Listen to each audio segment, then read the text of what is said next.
I'm Cynthia Mulligan at Toronto Police Headquarters, where the division between the chief and his union just widened again. The Toronto Police Association took out a no-confidence vote against the chief and reported today that 86% of its members that took part in this online ballot said they do not support the chief. Now, keep in mind, that's a huge number. However, less than half of the eligible members participated in this vote.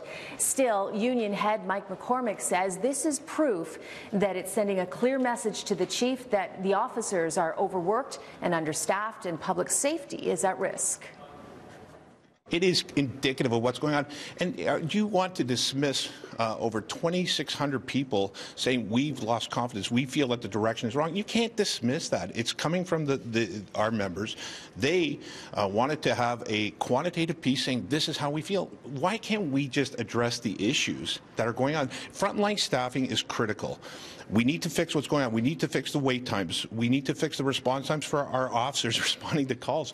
And all we have is a police service board that is dismissive of these concerns. How can they continue to negate the experience of the officers and our civilians who are doing this job each and every day? It's astounding. The non-confidence vote comes after months of tension between the Police Services Board and the union.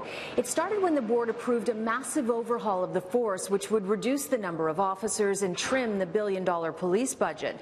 The union claims it's putting the public at risk because officers are spread too thin and response times are growing. Now, the chief responded to all of this today, and he made a point, a rather barbed point, that this is an election year for the union president. But here's what else he had to say. And keep in mind, this is putting him in a difficult position politically because he has to move change forward and at the same time try and get his officers on board. Has the chief lost the support of the frontline officers? Not at all. And first of all, what's more important for me to say as the mayor of the city and as a member of the Police Services Board is that the police chief, Mark Saunders, has the unanimous, strong support of the Police Services Board.